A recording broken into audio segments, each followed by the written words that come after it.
everyone, and welcome to New Trials the Podcast. I'm Preya. And I'm Melanie. The New Trials of Captor Sakura, Syaoran, and Friends is a popular ongoing fanfic by Wishluv, and it's based off of Clamp's Captor Sakura. And in each episode, we'll do a deep dive of a chapter. Let's get into it. Melanie, have you ever been to any cool museums?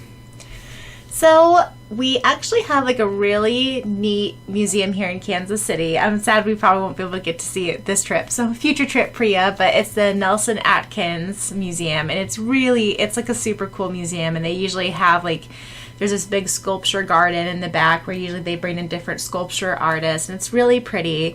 But other than that, I've also been to the Holocaust Museum, which it's super powerful and it's so emotional, but I really do recommend it to anyone. It's such a learning experience. And then the only other one I can think of is when I was in Vegas a couple years ago, they had a Titanic exhibit, which is not quite a museum, but similar. But that one was also very powerful. And I really recommend doing it just to, really understand. And the hardest section was they showed all the children and stuff. And that was so hard as a mom. But lots of neat museums. How about you? Well, so I live in Montreal, and Montreal is pretty much known as its museum sector. That's where Cameron used to live actually before he moved with me. But they have the Fine Arts Museum, and then there's the Archaeological Museum. So when last month when I met up with Maya, she's a fellow New Trials fan, she reached out to me and was like, hey, I'm in Montreal, and she lives around about 2 hours away from me in Gatineau, and she's like, okay, want to meet up? I'm like, okay, cool. And she wasn't much into shopping, so I said, well, why don't we go to the Archaeological Museum? And it's pretty cool. You get to see Montreal's history and from its founding, and I think what surprised me the most is that on our Quebec license plates it always says je me souviens, which means I remember. However, when we went to an exhibit of the 80s, there was a whole bunch of license plate and it says La Belle Province, the beautiful province, and I'm like, oh, I never remember La Belle Province. I've just seen je me souviens. So we talked to one of the museum curators, and then she explained to us, it's that used to be the Quebec license plate until there was a party voted in, and I think they were French leading. It's no, we must remember that what the English done to us, and we must always be French. Ooh. And that's another story for another time. But that happened before I was born, so of course I wasn't around to see it. But I never knew that about Quebec, and going to a museum, and Other than that, I went to the museum of, I think it's called the Museum of Natural History in New York. Oh, yeah. That's a fun one. Such a good one. That's a good one. Yeah, that's another one that I highly recommend. Mm-hmm.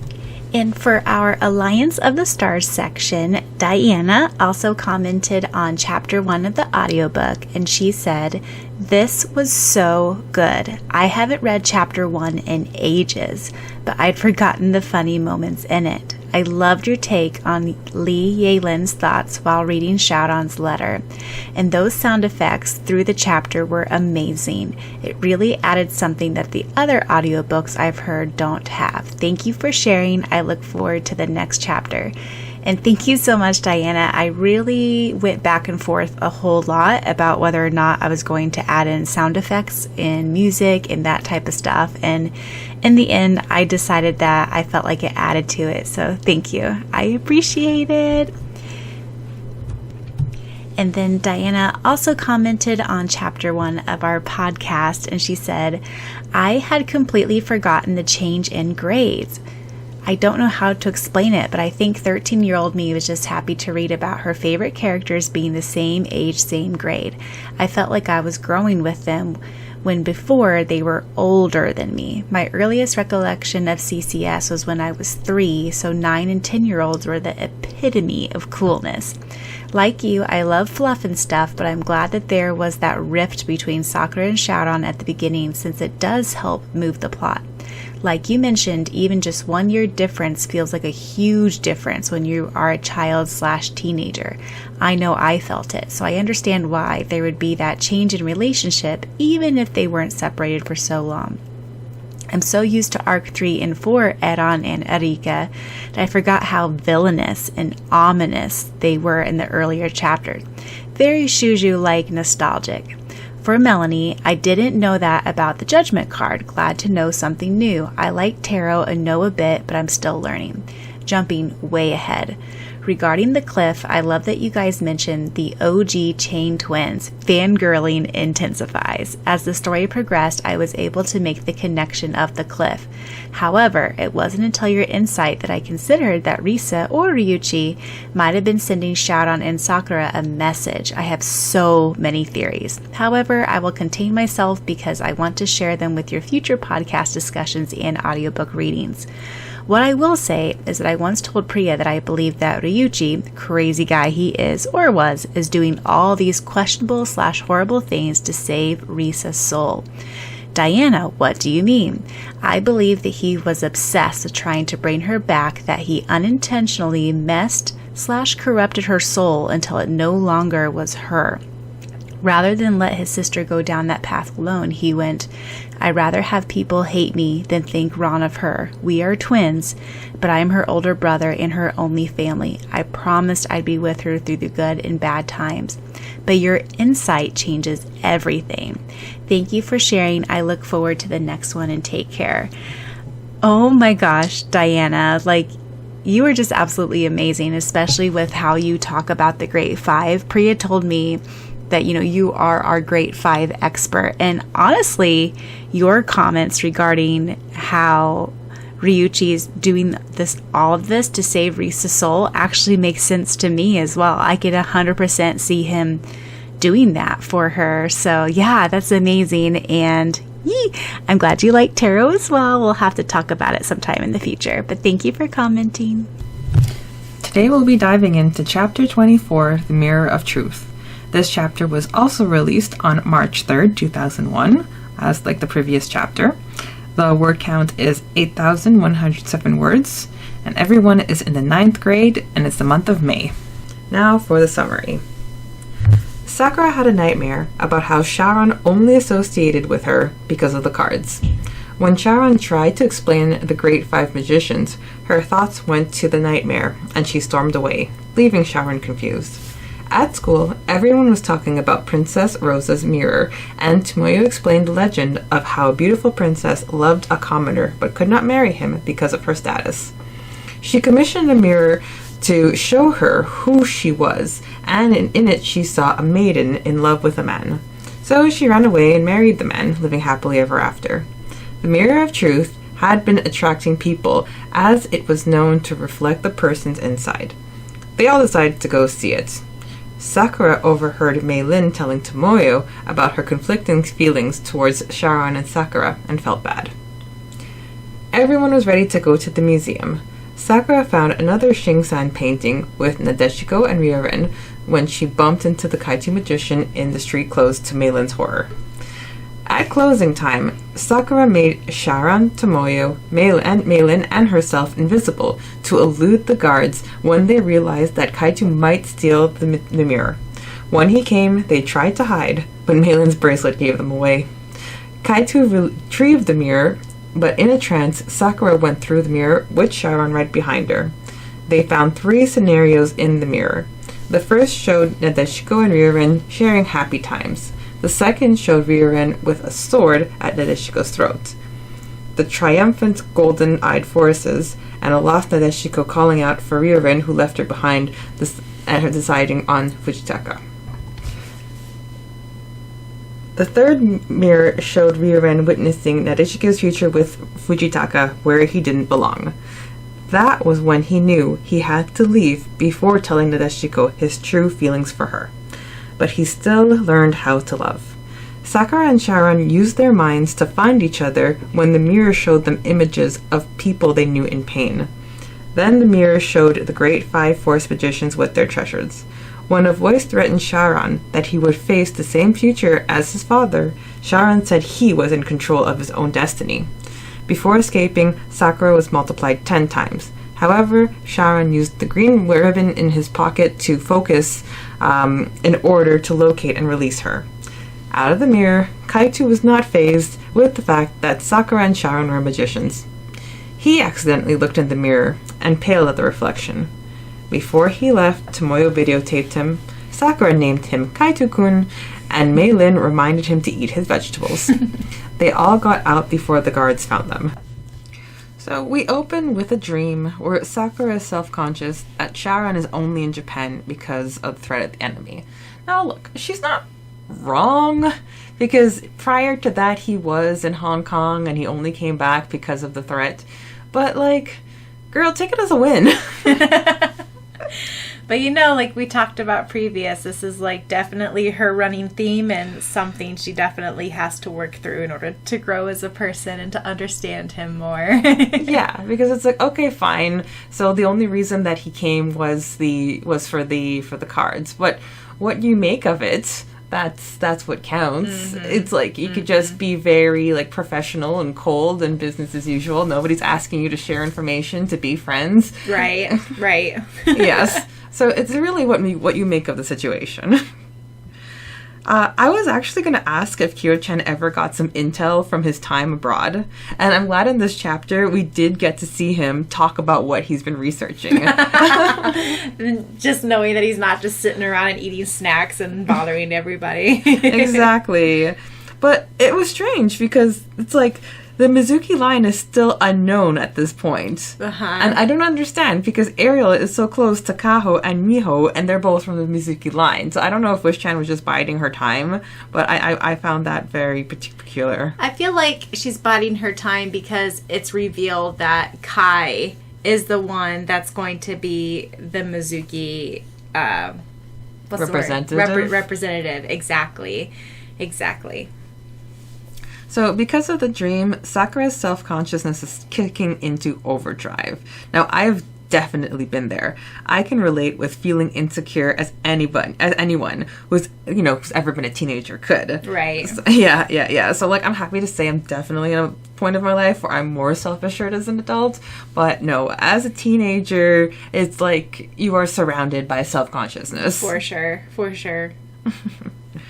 So at school, everybody's talking about Princess Rose's mirror, and Tomoyo tells a story about the mirror that shows the true selves. Now, if you looked into the mirror, do you think you'd know what you'd see?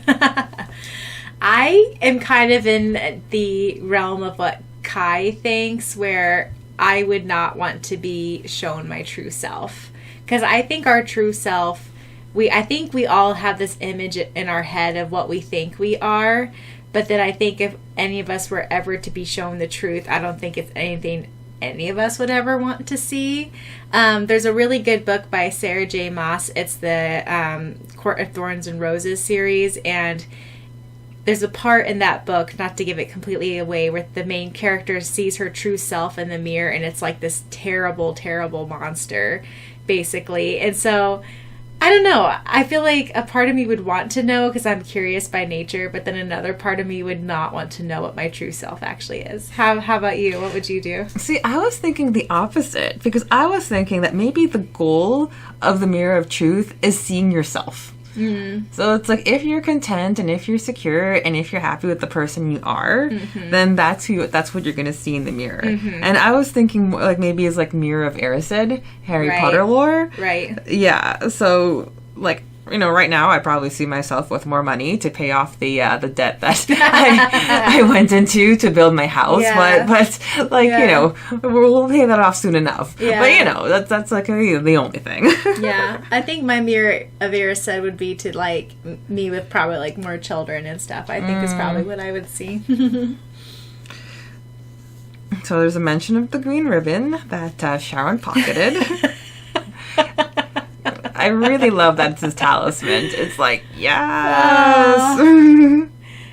Oh, it's so good. And is it this chapter where she sees it on the desk? It's going to come up. Okay. It's going to come up. Oh, so funny. So funny. Snooping Sakura is coming. Yes. She's going to find out a lot of his secrets. So we're at the museum, and I actually have no recollection of Xing's reflection painting. Yeah, I didn't either. Yeah, it sounds really pretty. And then Kai comes, and here's another foreshadowing moment when he gives one last bitter look at Shing's painting. Yes. Yes, he does. Yeah, and like I think that's such a sentence that you would just kind of just would pass by, gloss over, but yes, it is such big foreshadowing already. Yes, we see you, Wish-chan. We see you now. We didn't see you back then, but we see you now. Sneaky.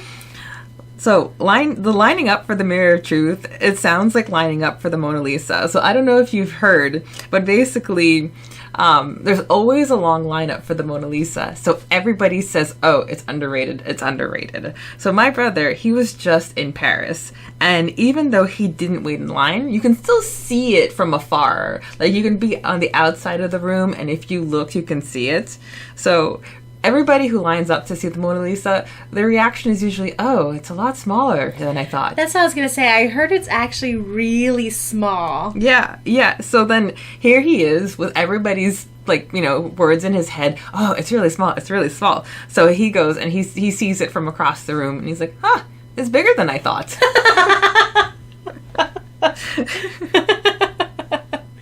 But I just think it'd be so cool just to see a Da Vinci in person, Like, that would be so neat. I've always wanted to go to the Louvre.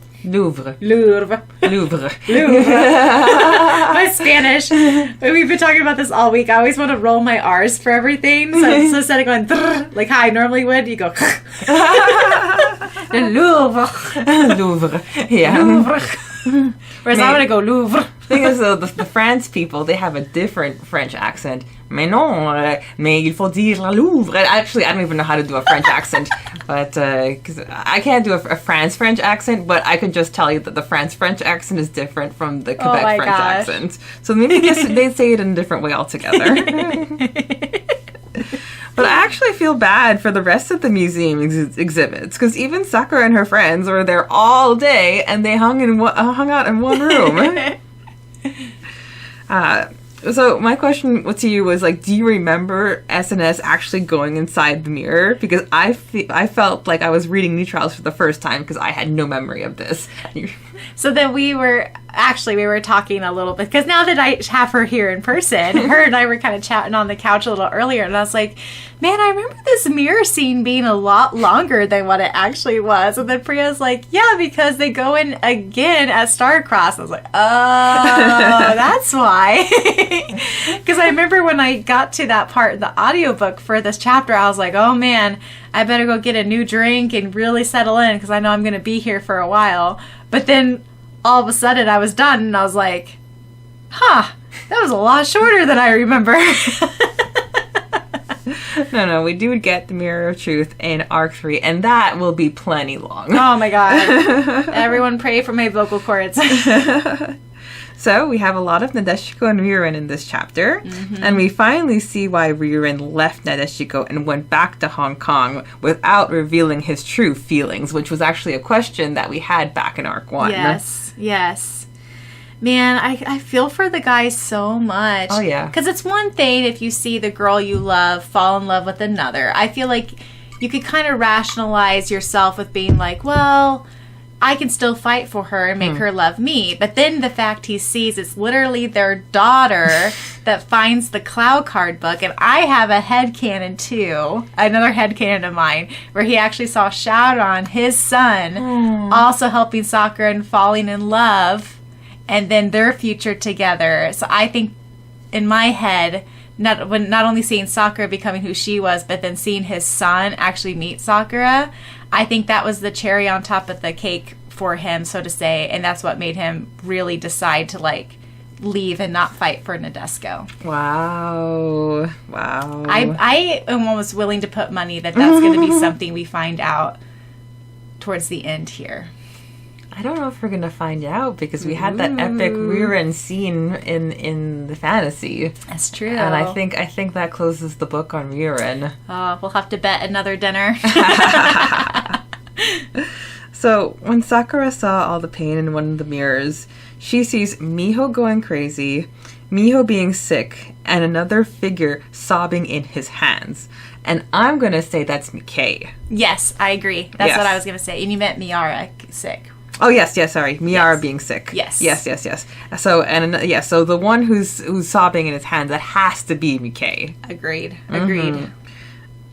Yeah, it's because then the one following that scene is like the Kaito magician getting caught. Yes. And so kind of a little bit of a foreshadow again, ish, Yeah. sorta. Yeah. Well, you know, Kai can Or only run hint. for. Hint. Oh yeah, no, for sure. It's like, and we didn't even see like someone sobbing. It's like So we finally can match the Great Fives with their magic. So Reed is Heavenly Bodies, Sapphire Ring. Lee is Elemental Power with Lee's Sword. Mamiya, Sixth Sense, Diamond Necklace. Mizuki, Contract Magic with Mirror. And Dark Ones, Light and Dark, Ruby Earrings. Yes. So I think it must have been really fun to record the scene with the multiple Sakuras in the mirror. I did have fun with that one. So, like, an audiobook echo has a greater effect than just reading it on the page. And actually, like, because, you know, Wish-chan only says it echoes. She doesn't put it multiple times. Oh. So that was me being creative licensee. But I had fun with it, for sure. Well, an echo is an echo, and you delivered. Thank you. So, I'm glad that Syaoran had the ribbon, or else would have been... You think it would have been... He would have gotten it wrong? I think knowing their connection and telepathy, I think he would have got there eventually. And I do think he was 100% lying about her creating that crack on the mirror. I don't believe that boy for a minute. So, what do you think the Kaito magician saw in the mirror? I think he saw himself as McKay. And that he abandoned his mom and his sister, like the family guilt. I think that's what he saw. What do you think? So I think maybe he saw the family together, and that's what pained him, because he knows that there's like a long way to go before he can get to that part. Yes. So I think there's like hurt and longing for something he can't have. So Kaito-kun is the most adorable nickname. And that line where Meilin was telling him to eat well this is a line that stayed with me. It's like I knew it was coming, and I was really happy when I read it. Vegetables. So we end this chapter with an Aaron and Erika scene where they discuss Sakura and Syaoran's feelings for each other. And Aaron was really dead set on making Sakura his. So I forgot, like, maybe I didn't forget, but like there's a lot of how would you say, like, Possessiveness? not possessive, well, yeah, possessiveness, but like hints of like how much Aaron wants Sakura. So I knew he was like coveting her and everything, but like I forgot that there was just so much of that sprinkled in these chapters. Yeah. I mean, we'll get to it eventually, but I feel like Aaron is in love with the idea of Sakura, but I don't think he truly loves her. I think he sort of gets there close, like especially once we get to arc 4 and they give it a go, but I think he loves the idea of her, but he doesn't love her. And I think this scene especially kind of highlights that, in my opinion. On to Dark Force's corner. Sakura and her friends use the invisible when staking out the Mirror of Truth. So we talked about this back when the invisible was captured, but yes, it definitely does come back. Definitely useful, as Preya said. So for the fan art spotlight, the Great Five version 1 was released by Wish-chan back in 2004, and it was 3 years after she released this chapter. Oh my gosh. Oh, I didn't realize this. Well, yeah, it makes sense because we see Miara. Well, but we don't know who she's a Mizuki, I guess. But wow, that is so good. Man, she's so talented. And then, and it wouldn't be until 2010 when we saw an updated version as part of Wish-chan's YouTube video for the New Trials arc ending 4. So good. So, yes. So this image that I'm going to be sharing with everybody, it's like not even an official fan art. This is a screen capture. Yes. So I watched her video, and every time I saw new artwork, I'm like, screen grab, screen grab, screen grab. You know what? I didn't realize Landon was blonde this whole time. Huh. I don't know why. I've always pictured him brunette. But, you know, my brain does that sometimes, where even if an author tells me specifically what a character looks like, sometimes my brain is just so stubborn, and I'll just picture a character just a different way in my head, kind of no matter what. Well, I guess, like, I think Wish-chan was trying to go for varieties, because you got Mizuki's the redhead. Yeah. You have the Amamiya, who's like, brown-haired. You have Lee Shulin, who's, like, black hair. So, and then the twins, their hair is, like, kind of purplish. Yeah. So then maybe she just wanted to go a different route with Landon. Yeah. Just to make him stand out from the rest. Makes sense. Now it's time for the author's notes. All right. So we have Wish-chan. The legend of Princess Rosa Mir derives from a manga anime, Saint Tail, one of my favorites. I enclosed a pretty picture below from it. Did the past get more confusing? Kaido Magician's motives are unclear. Oh, and poor Meilin-chan. Don't you just hate cliffhangers? Hee hee. And then if you go onto her wishluv.com, she does attach a picture of the Rosa Saint Tail mirror, and it says, pic showing Mei Mei, not as a mysterious Saint Tail, but as Mei Mei herself to Asuka.